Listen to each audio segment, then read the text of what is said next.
வணக்கம் and welcome to show interesting info. April 13 இன்னைக்கு new year வந்து செலிப்ரேட் பண்ணுறாங்க சவுத் ஈஸ்ட் ஏசியா. இந்த ஆசிய கண்டத்தில் இருக்கக்கூடிய தென்பகுதியில் இருக்கக்கூடிய பல நாடுகள் பார்த்தீங்கன்னா இன்னைக்கு வந்து நியூ இயர் செலிப்ரேட் பண்ணுறாங்க. இது காரணம் என்னன்னா மேஷ ராசியில் சூரியன் உள்ள நுழையிறாரு. இதுதான் வந்து பார்த்தீங்கன்னா சமஸ்கிருதத்தினுடைய வேர்டில் மேஷ சங்கராந்தி அப்படின்னு சொல்லிட்டு சொல்லுவாங்க. அண்ட் ஒவ்வொரு நாட்டிலையும் பார்த்தீங்கன்னா இது ஏகப்பட்ட பேர் இருக்குது. லாவோஸில் வந்து பைமாய் அப்படின்னு சொல்லுவாங்க. அதே மியான்மரில் வந்து பார்த்தீங்கன்னா திங்யான் அப்படின்னு சொல்லுவாங்க. இலங்கையில் பார்த்தீங்கன்னா சிங்கள புத்தாண்டு அப்படின்னு சொல்லுவாங்க. இப்படி ஒவ்வொரு நாட்டில் இருக்கக்கூடியவங்களும் அவங்களுக்கு ஏற்ற மாதிரி பேர் வச்சுப்பாங்க. ஆனால் எல்லாமே நியூ இயர் தான். மோஸ்ட்லி இது எல்லாரும் வந்து சங்கரான் அப்படின்னு சொல்லிட்டு பொதுவான ஒரு பேரில் கூப்பிட்றாங்க. சரி, இது வந்து முதல்ல பார்த்தீங்கன்னா மார்ச் மாதத்தில் தான் இந்த மாதிரியான செலிப்ரேஷன் இருந்துதான்.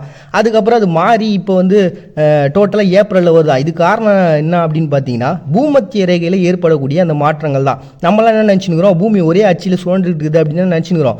பட் ஆனால் கிடையாதான். இது வந்து பார்த்தீங்கன்னா ஆக்சியல் ப்ரிசிஷன் அப்படின்னு சொல்லிட்டு சொல்லுவாங்க.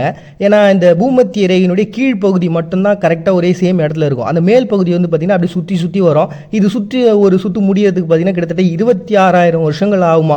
இது எளிமையாக புரிய வைக்கணும் அப்படின்னு வச்சிங்களேன். இந்த பொம்மரம் இருக்குல்ல, அந்த பொம்மரம் சுற்றி கீழே விழுறதுக்கு ஒரு முன்னாடி ஒரு நிலம் இருக்கும்ல, அப்படியே மேலே ஆடி ஆடி வந்து விழும்ல, அப்படி அந்த ஆடி விழக்கூடிய அந்த ஒரு மாதிரியான சுற்று தான் பார்த்தீங்கன்னா இந்த சுற்று முடியத்துக்கு தான் 26,000 வருஷம் ஆகுதான். ஸோ இந்த மாதிரி பூமத்திய ரேகையில் ஏற்படக்கூடிய அந்த மாற்றத்தினால, அந்த அச்சு மாற்றத்தினால தான் நமக்கு வந்து இந்த டேட் மாற்றங்கள் அப்படின்றதெல்லாம் உருவாகிடுது அப்படின்னு சொல்லிட்டு.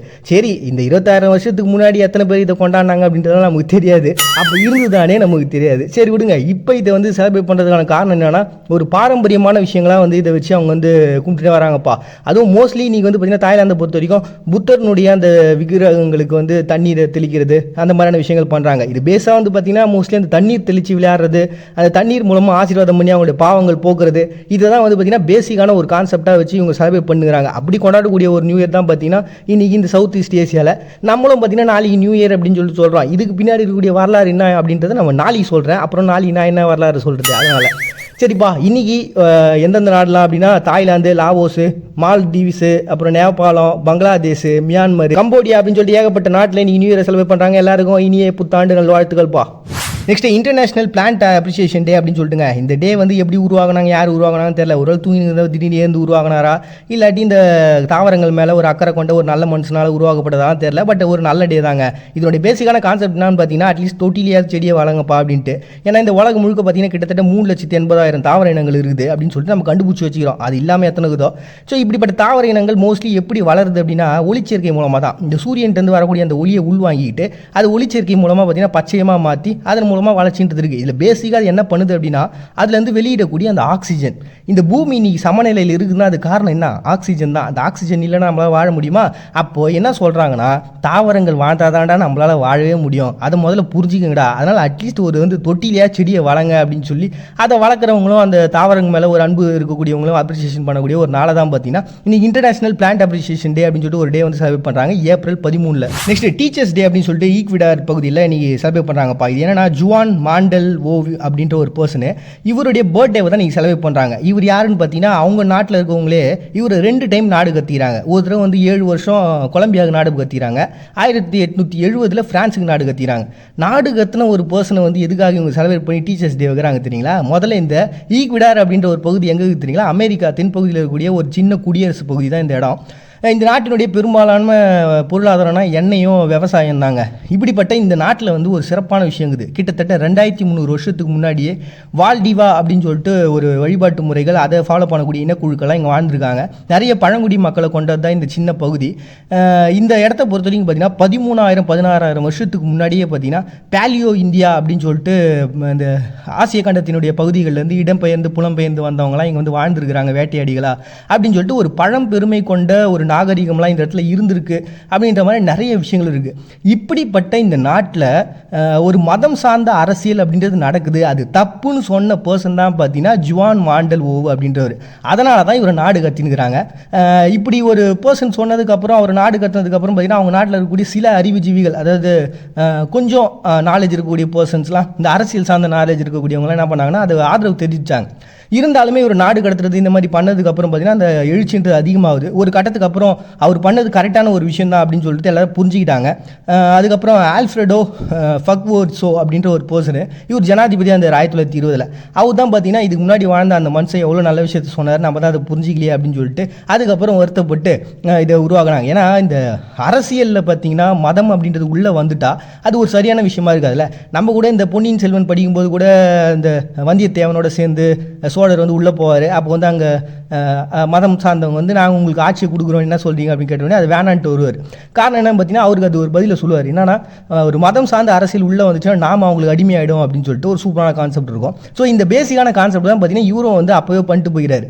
ஏன்னா மதம் சார்ந்த ஒரு அரசியல் பண்ணாங்க அப்படின்னா மக்களால் வந்து ஒரு ஜனநாயகமாக ஒரு சுய சிந்தனை அப்படின்ற ஒரு கான்செப்டே இல்லாமல் போயிடும். ஏன்னா மதம் சார்ந்தவங்க சொல்கிற விஷயங்களுக்கு தாண்டி நம்ம யோசிக்கக்கூடாது அப்படின்ற ஒரு கட்டுப்பாடுகளோடு இருப்போம்ல, அது ஒரு சரியான ஒரு விஷயம் கிடையாது, சரியான ஜனநாயகம் இல்லை அப்படின்றது உணர்த்தின ஒரு பர்சன் தான் இவர். ஒரு சிறந்த எழுத்தாளராக இருந்ததுனால இவர் நாடு கடத்தினதுக்கு அப்புறமும் நிறைய புத்தகங்கள்லாம் எழுதி வெளியிட்டதுக்கு அப்புறம் மக்கள் அதை படித்து தெரிஞ்சுக்கிட்டு இப்படிப்பட்ட ஒரு நல்ல பர்சனை நம்ம செலிப்ரேட் பண்ணி ஆகணும் அப்படின்னு சொல்லிட்டு இப்படிப்பட்டவர் நம்ம கிட்டத்தட்ட ஆசிரியராக இருந்ததுன்னா அதனால் அவருடைய பர்த்டேவை நம்ம ஆசிரியர் தினமாக செலிப்ரேட் பண்ணணும்னு சொல்லிட்டு உருவாக்கப்பட்ட தினம் தான் பார்த்தீங்கன்னா டீச்சர்ஸ் டே அப்படின்னு சொல்லிட்டு ஈக்குவடார் பகுதியில் வந்து செலிப்ரேட் பண்ணுறாங்க ஏப்ரல் 13.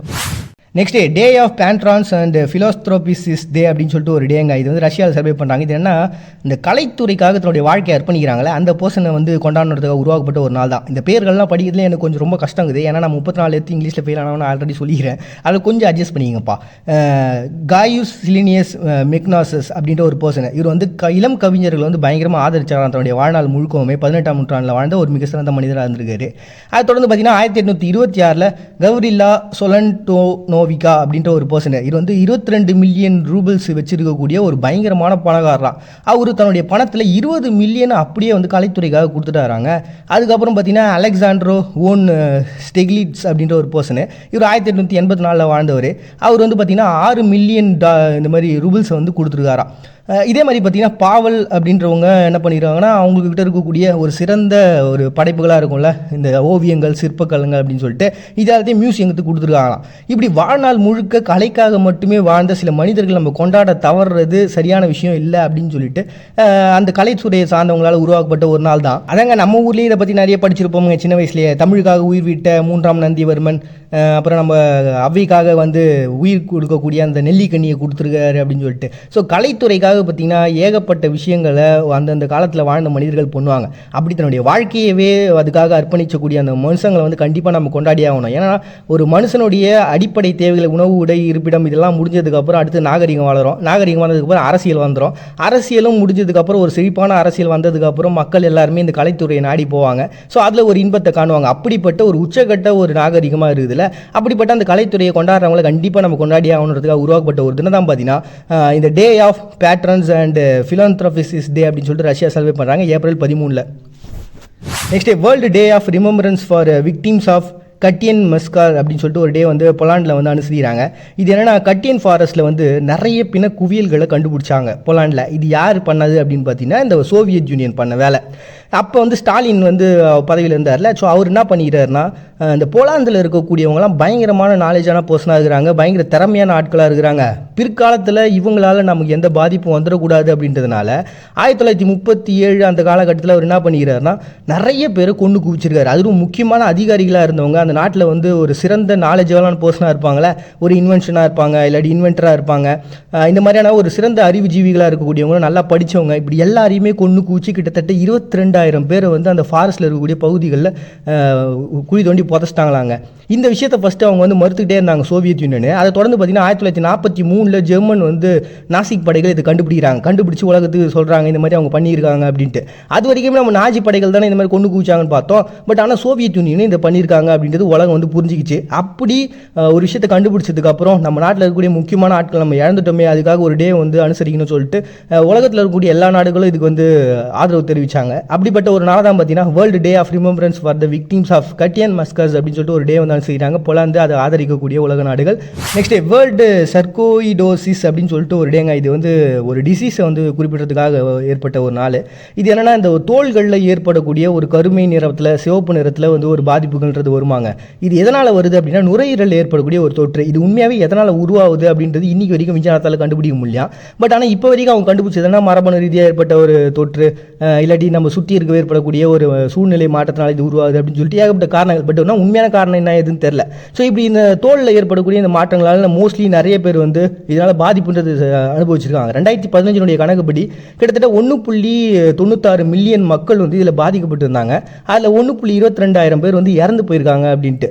பட் ஆனால் இதை வந்து கண்ட்ரோல் பண்ணக்கூடிய கட்டுப்படுத்தக்கூடிய ஒரு நோய் தான். அப்படி நம்ம தெரிஞ்சுக்காமல் இருக்கிறது ஒரு தப்பு அப்படின்னு சொல்லிட்டு தென் ஆட் சீசன் அப்படின்ற ஒரு பர்சன் அவர் தான் பார்த்தீங்கன்னா இந்த நோயை வந்து கண்டுபிடிச்சாரு. அவர் தான் ஃபஸ்ட்டு வந்து இதை குறிப்பிடுறார். ஸோ அதுக்கப்புறம் பார்த்தீங்கன்னா நிறைய மாற்றங்கள் வந்துருச்சு, நிறைய மெடிசன்ஸ்லாம் கண்டுபிடிச்சிட்டாங்க. இருந்தாலும் இது மக்கள் மத்தியில் கொண்டு போய் சேரல. இது எதனாலனா மோஸ்ட்லி பெண்களுக்கு அதிகமாக இந்த பாதிப்பு வருது அப்படின்றாங்க. ஸோ அதுவும் கர்ப்பத்தில் ஏற்படக்கூடிய மாற்றத்தினாலே இது வந்து குழந்தைங்களுக்கு பாதிப்பு வந்து அப்போவே ஏற்படுது அப்படின்ட்டு. ஸோ இதை வந்து கரெக்டாக நீங்கள் டாக்டர்கிட்ட போய் அணுகுனீங்க அப்படின்னாலே இதை கட்டுப்படுத்திட முடியும். அது தெரியாமல் நிறைய பேர் இறந்துங்கிறாங்க. ஏன்னா இது ஏற்படக்கூடிய அந்த சைட் எஃபெக்டே வந்து உடனே கண்டுபிடிக்க முடியாதான். ஸோ அப்படிப்பட்ட பிரச்சனைகள் இருக்குது. இந்த தோலில் ஏற்படக்கூடிய மாற்றங்கள் தான் உச்சகட்டமாக இருக்குது. ஸோ இந்த விஷயத்தை வந்து நீங்கள் டாக்டரை போய் அணுகுனீங்கன்னா உங்களுக்கு வந்து க்யூர் கிடச்சிடும் அப்படின்னு சொல்லக்கூடிய ஒரு நாளாக, விழிப்புணர்வு ஏற்படுத்தக்கூடிய நாளாக தான் பார்த்தீங்கன்னா வேர்ல்டு செரிகோட்டோசிஸ் அப்படின்னு சொல்லிட்டு ஒரு அவேர்னஸ் டே தான் செய்கிறாங்க April 13. Next international FND awareness day அப்படின்னு சொல்லுங்க. ஃபங்க்ஷனல் நியூராலஜி டிசீஸ் அப்படின்னு சொல்லிட்டு இதுவும் ஒரு டிசீஸ் தான். அதாவது மத்திய நரம்பு மண்டலத்தில் ஏற்படக்கூடிய ஒரு பாதிப்பு. இது வந்து பேச்சு திறனை வந்து மந்தமாகிடும், தலை சுற்றுறது, அடிக்கடி ஒத்த தலை வலிக்குது அப்படின்னு சொல்லிட்டு நம்ம சுற்றின்னு இருப்போம்ல. இதனுடைய காரணங்கள் இது எல்லாமே பார்த்தீங்கன்னா அந்த நரம்பு மண்டலத்தில் ஏற்படக்கூடிய ஒரு பாதிப்பு தான். இதுக்குமே வந்து சரியான காரணம் எதனால் உருவாகுது அப்படின்னு தெரியலங்க. இதுக்கும் அவங்க வச்சிருக்கிறது வந்து மரபணு கோளாறு தான் அப்படின்னு சொல்லிட்டு. ஸோ இப்படி ஏகப்பட்ட விஷயங்கள் இருக்குது. இதை வந்து இந்த சைட் எஃபெக்ட்லாம் வரும்போதே இந்த தலை சுற்றுது, அதிகமாக தலை வலிச்சு நேக்குது அப்படின்ற ஒரு கான்செப்ட்லாம் உங்களுக்கு இருந்ததுன்னா உடனே போய் செக் பண்ணிங்க அப்படின்னு சொல்லக்கூடிய ஒரு நாள் தான் இது. 2013 பார்த்தீங்கன்னா ஆஸ்திரேலியா, அமெரிக்கா, கனடா நாட்டை சேர்ந்த ஒரு தன்னார்வ தொண்டு நிறுவனத்தால் உருவாக்கப்பட்ட தினம் தான். அப்படி உருவாக்கப்பட்ட இதுவாக தான் பார்த்தீங்கன்னா இந்த நரம்பு மண்டலத்தில் ஏற்படக்கூடிய பாதிப்பு. இன்னும் சிம்பிளாக சொல்லணும் அப்படின்னா இது வந்துருச்சு அப்படின்னா நம்ம உடம்புடைய இயக்கம் வந்து மூளையினுடைய கண்ட்ரோலில் இருக்காது. அதாவது அது சொல்கிறது ஒன்றா இருக்கும், நம்ம செய்கிறது ஒன்றா இருக்கும். அப்படிப்பட்ட ஒரு மாறுபாடுலாம் ஏற்படும் அப்படின்ட்டு அப்படி அதில் ஒரு விழிப்புணர்வு ஏற்படுத்துன்றதுக்காக உருவாக்கப்பட்டதுன்னா தான் பார்த்தீங்கன்னா இன்டர்நேஷனல் FND அவேர்னஸ் டே அப்படின்னு சொல்லிட்டு ஒன்று செய்கிறாங்க ஏப்ரல் 13. தாவரங்களும் ஒரு சீவன் தான் அப்படிங்கிற பட்சத்தில் ஒரு சீவனுடைய பசியார இன்னொரு சீவன் அழிவது உலகத்தினுடைய இயல்பு, இயற்கையினுடைய முரணில் ஒன்றில். மறுபடியும் எல்லாரும் நாளைக்கு வந்து சந்திக்கிறார். உங்கள்கிட்ட விடைபெறுவது நான் உங்கள் பாயிண்ட் நீங்கள் பார்த்துட்டு இருக்கீங்க. இந்த நிகழ்ச்சி இன்ட்ரெஸ்டிங் இன்ஃபோ.